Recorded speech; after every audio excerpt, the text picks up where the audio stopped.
All right, welcome to The Explainer. Today, we're diving into a vision, a plan so big it's hard to wrap your head around at first. It literally starts with a single piece of software for businesses and scales all the way up to a new global economic paradigm. We're talking about a roadmap for a world without scarcity. So let's trace that path, step by step, and see how it all connects. So, what's the core problem we're trying to solve here? Well, at the very heart of this whole thing is a massive, grinding conflict. The quote really nails it.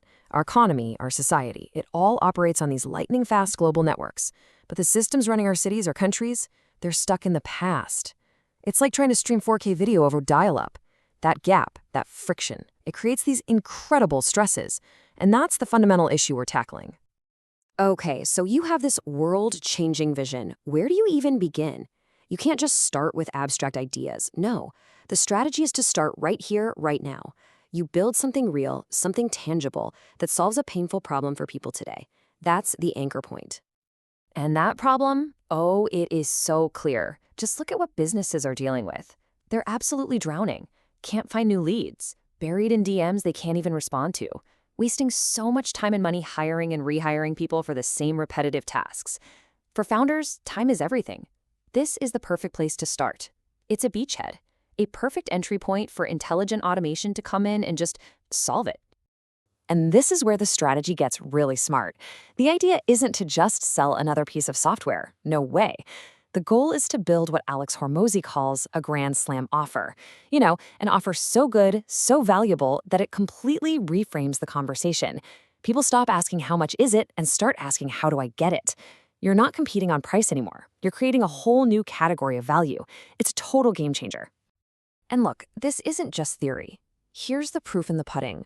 $50,000 in monthly recurring revenue, that's the pipeline from the initial beta alone. So what does that tell you? It tells you that the Poly platform isn't some abstract concept. It's a real, validated business that's solving a real-world problem. The very first step of this massive vision, it's planted firmly on solid ground. Okay, so we have the first product, but that's just the tip of the iceberg. Think of it like the first app you open on a brand new phone. What's really powerful isn't just the app, it's the operating system running underneath. And that's PolyOS. It's the blueprint, the OS for innovation itself. So what does that OS do? Well, this diagram gets right to the heart of it. Right now, think about how something gets made. You've got science over here, tech research over there, product development somewhere else. It's all fragmented. It's broken. PolyOS is the engine designed to connect all of it, from that first spark of an idea in a lab all the way to a product in someone's hands. One single, seamless process. Now, this whole idea isn't just coming out of nowhere, right? It's tapping into this massive wave of change happening all around us, called Industry 4.0, the fourth industrial revolution. And the core idea is pretty simple, actually. It's about the physical and digital worlds finally merging. You know, a physical thing connects to the digital world, which then tells another physical thing what to do. It's that physical to physical loop. We're moving away from old-school linear assembly lines to these decentralized, super smart systems. So how does PolyOS actually pull this off? Well, you can think of it like the conductor of a high-tech orchestra. You've got all these incredible instruments, AI, blockchain, robotics, IoT, you name it. PolyOS is what makes them all play together in harmony. So for example, you've got IoT sensors on a farm feeding data to an AI. The AI predicts the harvest, and then blockchain creates this unbreakable, transparent record of where that food goes. All these powerful technologies finally working as one coherent system. Okay, so now you have this incredibly powerful operating system. But think about it. If you're going to build something huge and complex, like a new city or a new economic model, you can't just wing it in the real world. The risk is way too high. So what do? You build a sandbox, a safe place to play, a hyperrealistic digital twin of reality itself. And that sandbox is the Polyverse. Now, it's really important to get this. This isn't just a video game. Not in the way we usually think of them. This is a seriously high-fidelity simulation engine built on tools like Unreal Engine 5. It's a place where you can design, build, and stress test, well, anything. A new product, a new citywide policy, an entire futuristic city. And you do it all before you spend a single dime or lay a single brick in the real world. And it has three main purposes, which is pretty cool. First, you can simulate. Want to see what a new traffic policy will do to a city over the next 50 years? Run the numbers. Second, you can experience it. You can literally take a virtual tour of a utopian post-scarcity city today and see what it feels like. And third, and this is maybe the most powerful part, you can gamify it. You can turn real-world problems into quests, so instead of just working, producers are on a mission, building solutions and earning real rewards. It's a build-to-earn model for making the world better. And the tech that makes this possible is just mind-blowing. We're talking about procedural generation on a whole new level. It can create not just buildings and roads, but the systems that run underneath, complex economies, dynamic weather, even the soundscape of a bustling city. That's the level of detail you need for the simulations to actually mean something. It's what makes it more than just a picture. Okay, let's take a breath here. We have the product, Poly. We have the operating system, PolyOS.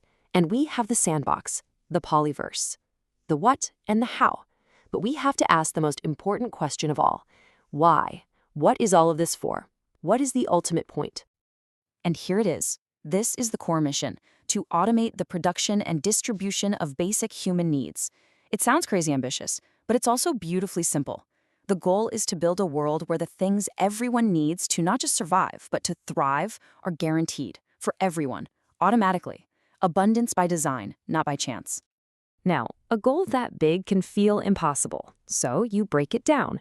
You focus on the 4 foundational pillars of any healthy society: food, infrastructure, energy, and knowledge. The thinking is, if you can solve for these 4 things, if you can make them abundant and accessible to all, you're not just putting out fires, you are literally upgrading the source code of human civilization. And again, this isn't science fiction.